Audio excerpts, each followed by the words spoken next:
hablar de fake news, leyenda urbana, que la definición académica es historia inventada, extravagante, que circula entre la gente como si fuera verdadera. Yo diría que exagerada, malintencionada y que normalmente lleva una carga de cálculo para tratar de generarle daño a alguien o tratar de beneficiar indebidamente a alguien. Y hoy vamos a hablar de las leyendas urbanas, de las fake news relacionadas con el proyecto, con la ley de fortalecimiento de las finanzas públicas. Pero antes de entrar específicamente en las leyendas urbanas de la ley de fortalecimiento, deberíamos de hablar del periodo anterior a la aprobación del proyecto. Es que pasamos 18 años tratando de aprobar una reforma fiscal en Costa Rica. Entonces la leyenda urbana, la mentirota, era que nosotros los que nos dedicamos a impuestos éramos algo así como el pastorcillo mentiroso. Ya la van a aprobar, en esta vez sí. Y al final terminó muriendo dos reformas en la sala constitucional. Lo que no era una leyenda urbana era la actitud de muchos sectores y grupos de interés en el país. Cuando hacían un análisis de la situación macroeconómica, decían con cara compungida, y esto lo hago parafraseando a un amigo economista, decían, estamos jodidos todos ustedes. Y cuando se hablaba específicamente de medidas en el campo de impuestos para solucionar los problemas, decían, parafraseando al mismo economista, tenemos que pagar todos ustedes por igual. Entonces, eso fue lo que ocurrió en este país por muchísimos años. Y a partir de diciembre, y específicamente la entrada en vigencia en julio de este año, tenemos la ley de fortalecimiento de las finanzas públicas. Pero antes, y prometo que ya comienzo con las fake news relacionadas con la ley, quisiera hablar de una leyenda urbana que hace daño, una fake news que flota en el ambiente, y es la que dice que los empresarios son los grandes evasores. Y específicamente habla de que los grandes contribuyentes son los grandes evasores del país. Y yo pregunto, ¿cómo puede alguien que es gran contribuyente ser gran evasor?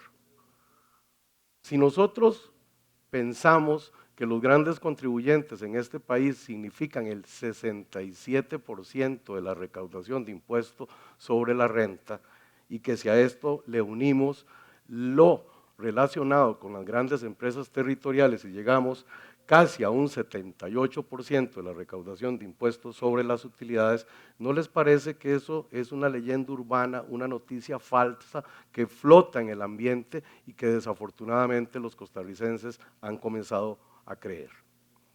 Y esto no es de todo el proceso de aprobación de la reforma ni de lo que está ocurriendo en este momento.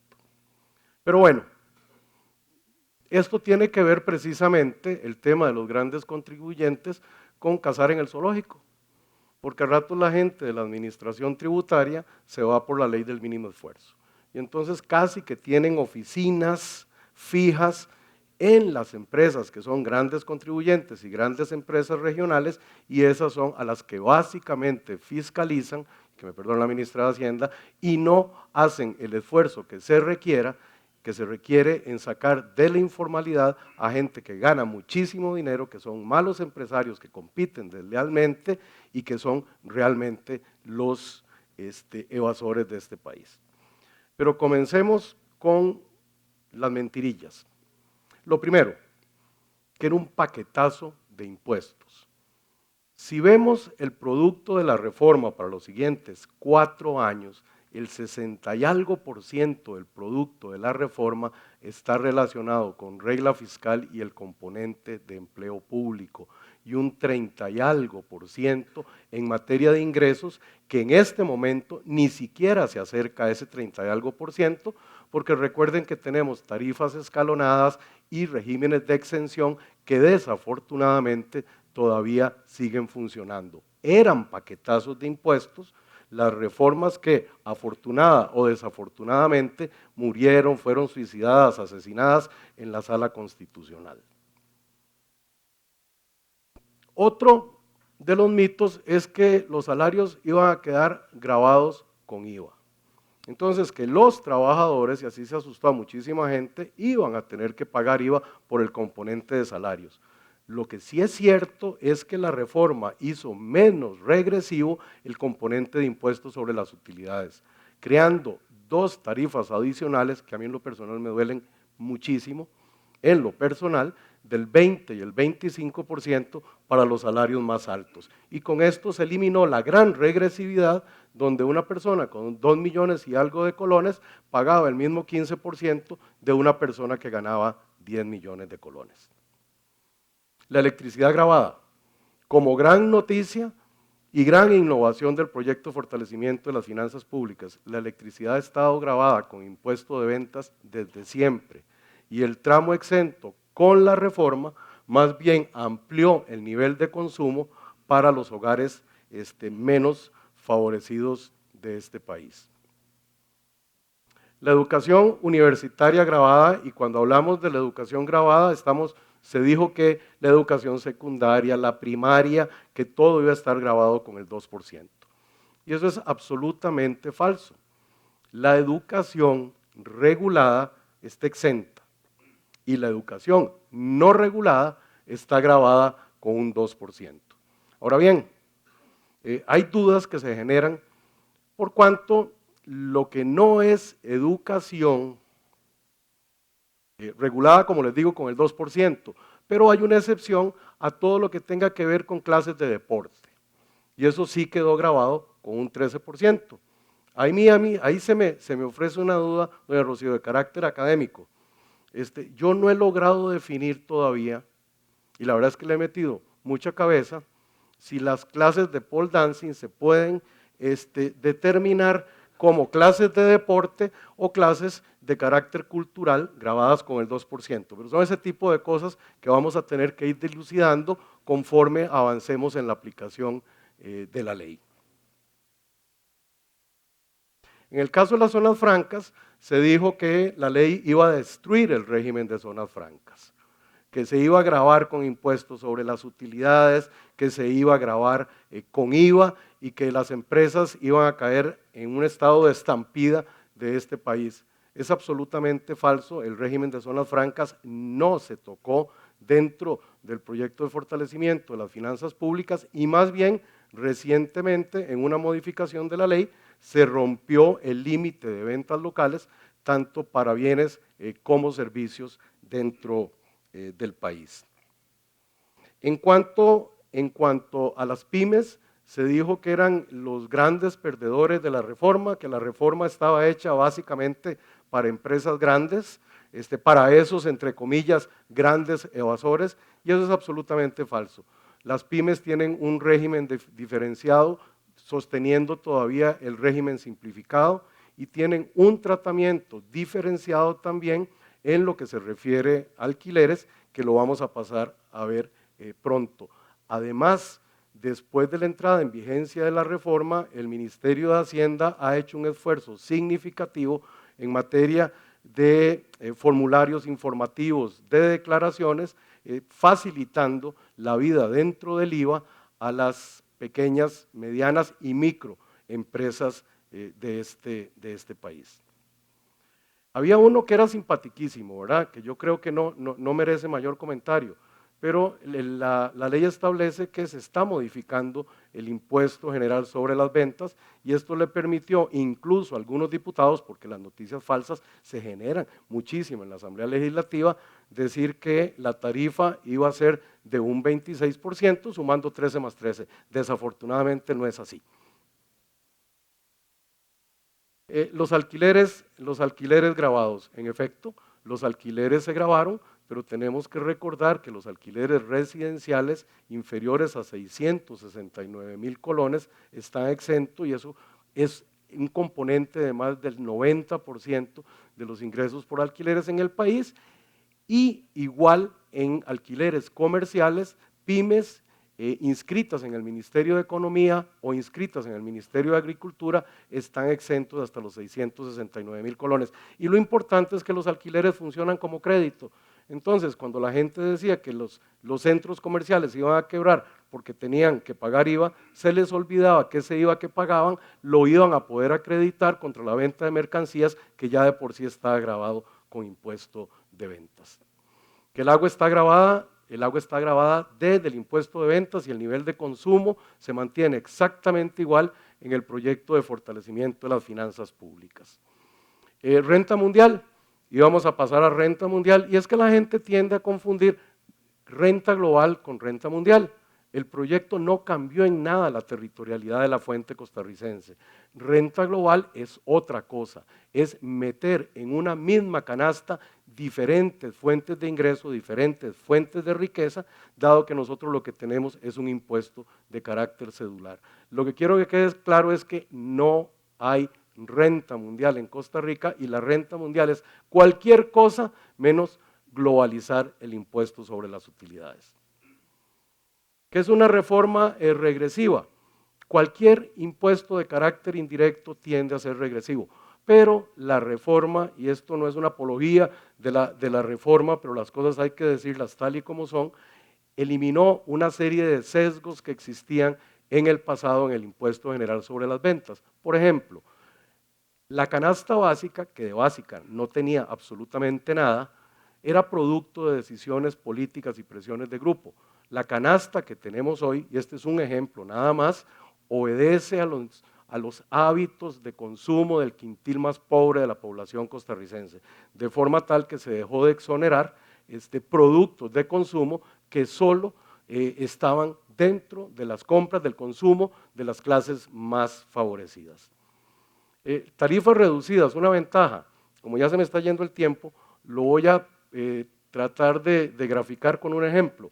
La gente creyó que negociar tarifas diferenciadas era lo importante y se les olvidó que los créditos funcionan en función de la tarifa. Y les voy a poner un ejemplo que es muy sencillo. Resulta ser que los seguros personales, vida, salud, quedaron con un 2%. Y todo el mundo salió feliz de la Asamblea Legislativa porque habían logrado un 2%. Se les olvidó que no habían negociado el tema del crédito, y resulta ser que el 85% del costo de los seguros personales son los reaseguros, y los reaseguros quedaron en el 13%. Entonces, de ese 13%, que en el 85% solo pueden acreditar un 2%. Entonces, hay un 11% que va a tener que ir o al costo, va a tener contra la utilidad, o va a tener que trasladarse al consumidor final.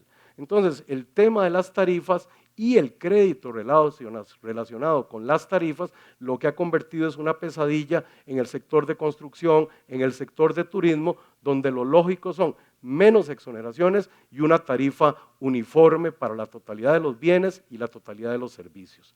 Algunos la hicieron bien, zona franca, municipalidades, universidades, el régimen de exportación, pero hay una verdadera pesadilla en algunos sectores al momento de aplicar la proporcionalidad en función de las tarifas diferenciadas. Hay una que sí, a mí realmente me molesta, en la misma línea de que los grandes evasores y los grandes contribuyentes, que los bancos resulta ser que son los más beneficiados con la reforma, y resulta ser que el único sector globalizado en impuesto sobre la renta son los bancos. Entonces resulta ser que los rendimientos en certificados de inversión en cualquier instrumento de los bancos no están al 15%, como todos los demás mortales que no tenemos la renta globalizada, sino que, como todos ustedes saben, lo tienen que integrar al 30%. Y además de eso, la gran mayoría de los servicios de los bancos, empezando por los intereses, están exentos de IVA. Entonces los bancos tienen un problema terrible por todo el IVA que soportan todos los meses y no tienen contra qué acreditarlo, lo cual, si bien puede significar una devolución en un momento, es un tema complicado de flujo de caja. Entonces, el decir que los bancos son los principales beneficiarios de la reforma ya pasa un poquito de noticia falsa a infamia. Y para terminar con el tema del déficit fiscal, en la parte de ingresos es como una curita, no es suficiente. Y les recuerdo que estamos hablando de impuestos, ¿verdad? Que incomodan, chiman, molestan, pero lo cierto es que con esto no vamos a salir adelante. La tarifa del 13% y sé que no soy políticamente correcto, no es una tarifa adecuada para nuestro país. Yo hace un tiempo, el 23 de septiembre del 2017, se me ocurrió proponer una amnistía tributaria. Ahora le estaba preguntando a doña Rocío, y la amnistía produjo al final como 240.000 millones y un 0.60 del Producto Interno Bruto en el primer año de aplicación de la reforma, incluso desde diciembre. Y contra la amnistía se dijeron barbaridades, que era para beneficiar a los ricos, que solo los ricos iban a utilizarla, y la verdad es que fueron muchos, miles de costarricenses los que aprovecharon esta oportunidad de regularizar su situación, y cuando se hacen cálculos de lo que se hubiera perdido por intereses, el nivel de éxito de la administración tributaria en litigios, la verdad es que la amnistía fue un buen negocio. Y como TEDx se trata de ideas, yo quisiera dejar planteado lo que para mí es una realidad y creo que se ha comentado poco. El impuesto al valor agregado, además de que debería tener una tarifa superior, no va a funcionar adecuadamente porque no se conecta con el impuesto sobre las utilidades en lo que se refiere a asalariados. Y para que las cosas funcionen en la vida tiene que tener algún tipo de beneficio económico. Hay un señor que dice que la plata no es lo primero en la vida, pero tampoco lo segundo. ¿Cuál es el beneficio económico que tiene alguien que casi que se va a dar de pescozones con el barbero porque no le da la factura por cobrándole el IVA por el servicio de corte de cabello? Ninguno. Entonces resulta ser que los asalariados solamente tienen unos créditos ridículos, no pueden asociar ninguno de los gastos necesarios para producir ese servicio, que es precisamente la prestación de trabajo en relación de dependencia. Y entonces, ¿cuál es el incentivo económico para que los costarricenses asalariados e incluso los que generan actividad lucrativa se conviertan en coadyuvantes de la administración tributaria? Ninguno. En países civilizados, donde simple y sencillamente no estamos con un sistema de carácter cedular, se puede permitir como gasto, tanto para asalariados como para personas físicas con actividad lucrativa, cierto tipo de gastos necesarios. Por ejemplo, a mi edad, los gastos médicos son importantísimos. Es un poco mantener el activo absolutamente depreciado que es uno. Y en otros países hay temas de recreación, hay temas de capacitación. Desafortunadamente uno no puede ir a trabajar en Bermudas. Entonces, el día que todo el mundo tenga que presentar declaración sobre las utilidades y el día que comencemos a mezclar, a unir el impuesto de valor agregado con el impuesto sobre las utilidades, vamos a tener un impuesto mucho más productivo y con eso un país mejor. Me pasé, Roberto, perdón. Muchas gracias.